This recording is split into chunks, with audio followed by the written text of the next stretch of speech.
안녕하세요. 12월 16일 수요일 짱목과 말씀수다의 시간입니다. 말씀수다에 오신 여러분들을 환영하고 축복합니다.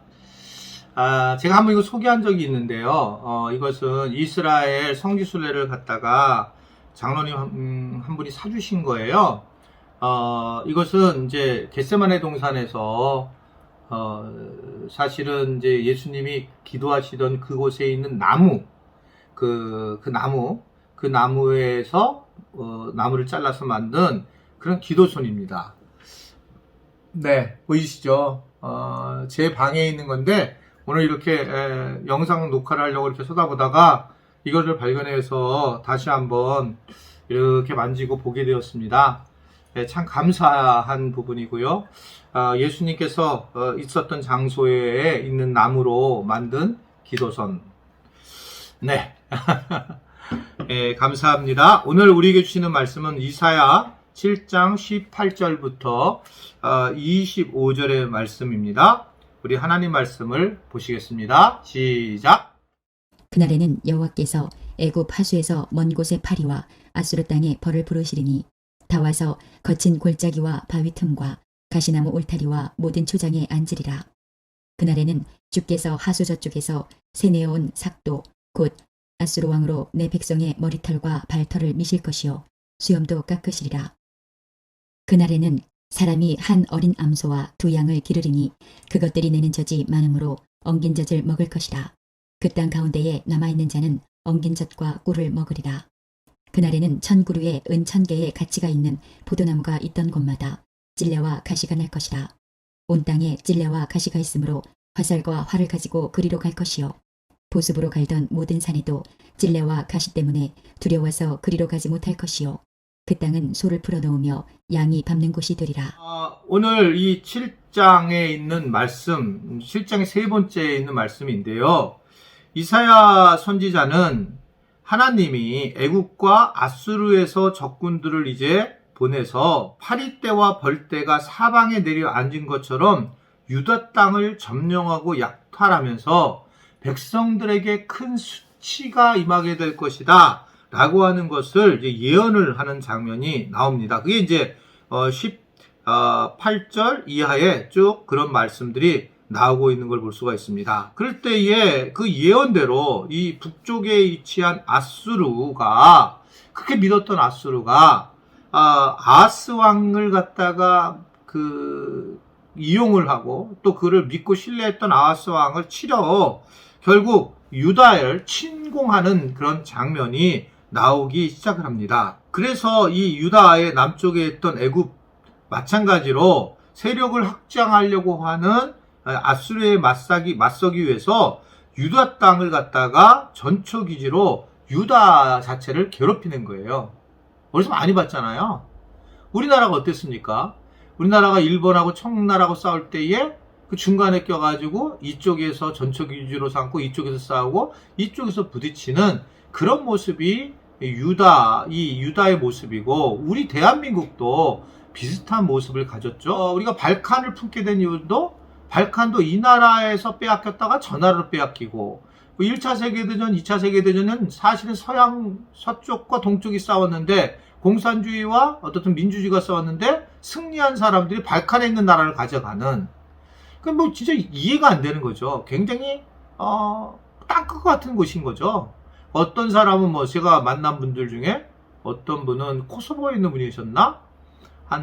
그냥 가만히 앉아 사셨는데 4번 주민등록을, 아니 여권이 바뀐 거예요. 여권이 나라가 바뀐 거예요. 그냥 한국에서 살았는데, 그러니까 얼마나 이 급변하는 세상 속에 살고 있는가를 이제 이야기를 하고 있는 겁니다. 결국은 어제 말씀을 드린 것처럼 아하스는 정말 그 아시리아하고 친했는데 아시리아가 때가 되니까 쳐들어와서 결국 배반하고 배신을 하는 그런 모습을 보인다는 거죠. 나라들도 이해관계에 따라 이런 모습을 보이는 겁니다.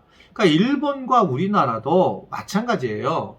정말 신기하죠, 일본에 대해서 우리가. 그런데 일본 사람들의 대다수도 사실 일본의 정치, 이렇게 한국인에 대하는 것에 대해서 긍정적으로 생각한다는데 우리가 왜 그런지를 생각해 보셔야 됩니다. 그러니까 정말 정말 객관적으로 생각을 해봐야 된다는 거죠.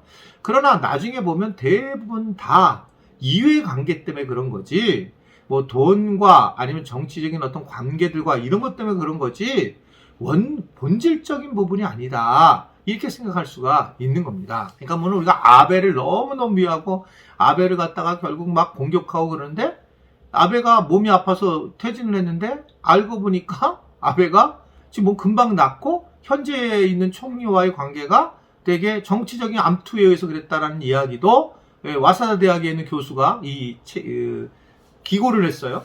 그러니까 이게 뭔지 모르겠는 거예요. 그러니까 세상은 이렇게 먹고 먹히는 그런 관계고, 이게 나라만이 아니라 우리 개인도 마찬가지입니다. 신뢰를 했는데 그 신뢰에 대해서 결국은 뒤에서 공격하는 그런 모습들이 현실적인 모습이라는 거죠. 경험하셨어요? 내가 신뢰를 하는데 자기를 뒤에서 무는 거, 저는 교인들한테는 경험하지 않은 것 같아요. 왜냐면 교인들은 제가 목양 대상이기 때문에 그런 것 같습니다. 그러니까 뭐 어려운 일이 있겠더라도 거기는 그렇지 않은데, 목회자들 사이에서에 대한 그런 경험을 하게 될 때에 너무너무 어려운 마음이 있었다라고 하는 겁니다. 그러니까 결국은 이게 선하게 잘해줬을 때에 도리어 문제가 되는 경우가 굉장히 많은 게 사실이었어요. 그러니까 참 뭔가를 좀 뭐 더 여유롭게 하면, 뭐 이게 이제 오늘 아마 전도사님이 이거 편집을 하긴 할 텐데 뭐 그냥 내보내시면 좋을 텐데, 예를 들면 우리 교회 부교육자들에 대해서 재정적으로 어떻게 다른 교회가 해주느냐라고 볼 때 저는 못한다고 생각하지 않습니다. 물론 뭐 세상하고 비교하면 적죠, 많이요. 그런데 그렇지 않고 생각하지 않고, 또 저희가 쉴 때는 정확하게 쉬어요, 빨간색인 날이면. 그리고 혹시라도 무슨 장례를 갔다 왔다, 멀리 갔다 오면 하루를 그 다음날 쉴 수 있도록 배려를 하고, 그 다음에 연차라는 것이 있어서 1년에 며칠 동안은 개인적으로 쓸 수 있게, 특별할 때 쓸 수 있게 하게 하고, 또 겨울에는 기도주간이라는 한 주가 있고, 여름에는 여름 이제 휴가가 있어요. 제 생각에는 정말 제가 목회를 할 때에 비교를 해보면 이러면 안 된다는 거죠. 라떼는 말이야 이러면 안 되는 건데, 정말 이건 안 되는 건데, 근데 비교해보면 어떻게 보면 정말 되게 잘해준다, 이런 생각이 있어요. 뭐 저는 그렇게 살지 못했어요. 전혀 살지 못했는데 잘해준다고 나는 보여지고, 그런데 잘해주니까 이게 더 사실은 더 많은 요구를 하고, 더 많은 말을 하고, 더 많이 문제를 일으키는 것을 예전에 본 거죠, 제가요.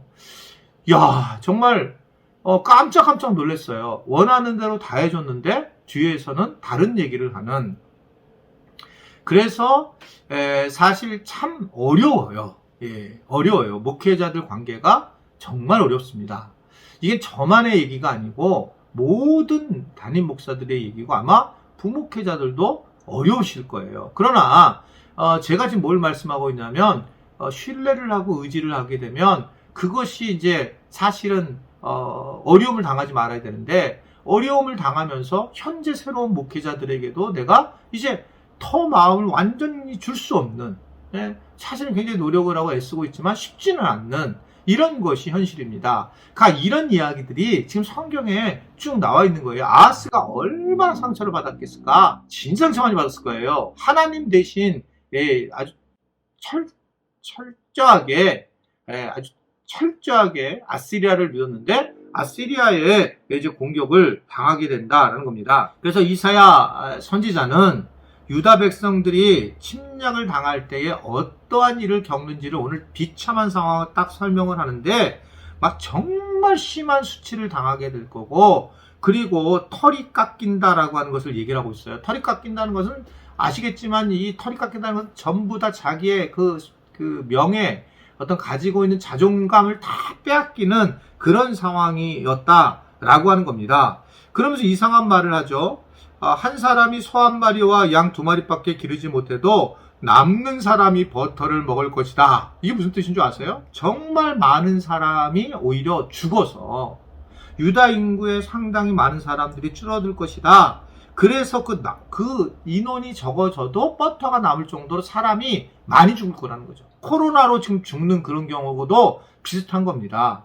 그러니까 그 정도로 굉장히 아주 비참하게 될 거다. 그럼 하나님은 왜 이걸 이렇게 비참하게 이사야를 통해서 예언을 하게 했을까? 아주 간단하죠. 그것은 정말 하나님을 섬기지 않으면 굉장히 고생할 거라는 거예요. 하나님을 믿지 않고 하나님을 따르지 않는다면 비참한 수치 그리고 영과 삶 자체가 모두 황폐해질 것이다 라고 하는 걸 이야기하고 있습니다. 분명합니다. 우리가 지금 하나님을 믿는 게 정말 기적이고 하나님을 떠나게 되면 여러분 처음에는 조금 좋은 것 같죠? 곧 여러분 영적으로 황폐하고 삶도 황폐해지면서 어려움을 당할 거다. 그렇게 심하게 당할 것이다 라고 하는 것을 아주 분명하게 말씀을 하고 있습니다. 하나님 돌아와야 되고요. 하나님만 의지해야 됩니다. 오직 그 예수님만 의지하면서 우리가 살아갈 때에 바르게 이 땅에서 살아갈 수 있는 방법이라는 걸 알고 그러한 삶을 살 수 있는 우리 모든 지체들이 될 수 있게 되기를 간절히 바랍니다. 기도하겠습니다. 하나님 아버지, 오늘도 주님 앞에 나와 예배 안에 묵상 안에 우리를 불러주셔서 감사합니다. 말씀 묵상을 계속 들으면서 우리의 영혼이 주님의 말씀으로 잘 채워지도록 인도하여 주옵시고 여전히 우리 안에 아시리아를 의지하고 돈을 의지하고 싶고 상황을 의지하고 싶은 마음이 있는데 이걸 내려놓고 주님을 의지할 수 있는 마음을 가질 수 있도록 은총을 베풀어 주옵소서. 예수님의 이름으로 축복하며 기도드리옵나이다. 아멘.